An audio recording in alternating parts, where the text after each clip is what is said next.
For us here on the Town Hall this evening, exactly 5 weeks out from the November election, we want to focus in on the races for the U.S. House right here in our region. And with redistricting, we now have 4 different districts in our 8 counties. The largest geographically is the 24th, stretches all the way up from Watertown down through Wyoming, Genesee, parts of Orleans, and even Niagara counties.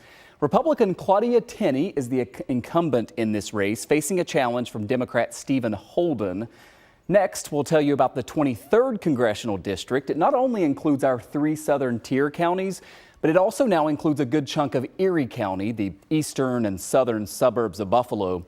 In this race, you have Republican Nick Langworthy facing Democrat Max Delapia. The rest of Erie County, along with about half of Niagara County, is in the 26th district. That includes, Buffalo, North Tonawanda, the Falls, all the way up to Wilson. This is the 26th congressional district, and incumbent Democrat Congressman Brian Higgins faces Republican Stephen Sams. And then that brings us to the final district in Western New York. Again, now we have 4. And this is the one we talk the least about. It's the 25th. It's mostly Monroe County and Rochester, but it also includes just a sliver of Genesee County and then these 5 towns in Orleans County, along with a couple of villages and a slice of the town of Clarendon. This race is a heated one, and it is perhaps the most competitive in our region. Democratic incumbent Joseph Morelli facing Republican LaRon Singletary. The 2 squared off in their first debate last night, certainly some sparks. Raven Brown shows us the highlights, starting with a question about crime. What federal legislation the candidates would push for to support cities trying to combat gun violence? First of all, to make sure that we have as many federal prosecutions as we possibly can. Those allow for a different, at our level of government, at the federal level, federal crimes have a different bail system, one that I think the state of New York ought to adopt.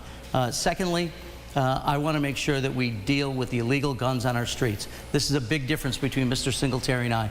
I'm strongly for the elimination of semi-automatic assault weapons. I'm for universal background checks. I'm for greater regulations related to gun shops and people who are selling guns. This is totally campaign rhetoric from Joe Morelli. Joe Morelli can't even name 5 homicide victims in the city of Rochester.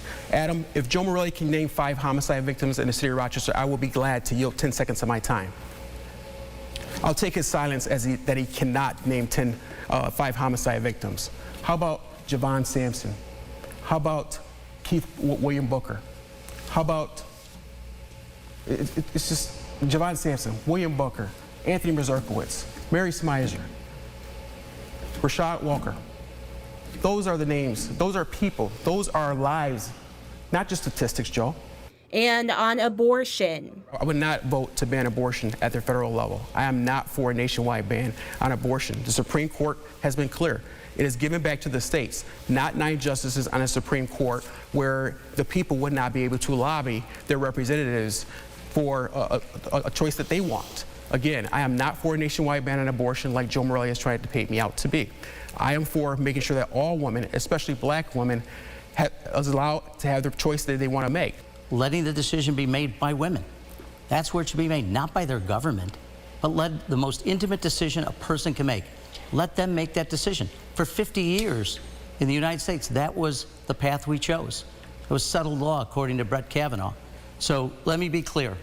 And frankly, I can't tell what Mr. Singletary's position is. It's changed so many times since the beginning of this campaign. But let me be clear about where I am. I am going to oppose with every fiber of my being a national abortion ban. And as prices continue to rise, both were asked if Democrats were to blame for fueling inflation. I think the investments we needed to make were to repair this country, to help small businesses through the PPP program, to help people every single day during this crisis. So those investments had to be made, and we'll continue to make investments. The Inflation Reduction Act does nothing right now to reduce inflation. It's great that people are going to pay lower costs for prescription drugs, but they're paying 60% more for a dozen eggs. Adam, I will yield 10 seconds of my time again. If Joe Morelli can tell me what if the inflation rate was when he took office 2 years ago, when him and Joe Biden raised their right hand to assume their next term. That was Raven Brown from NBC 10 reporting for us tonight. Again, the election is 5 weeks from today. We have those U.S. House seats on the ballot that we just mentioned, plus New York governor, U.S. Senate, a ton of contested state legislature seats, and more. You can still register to vote, by the way. You can do so in person or have your application postmarked by October 14th. That's 10 days from now. And then on November 8th, Election Day, polls will be open across New York State from 6 in the morning until 9 o'clock at night.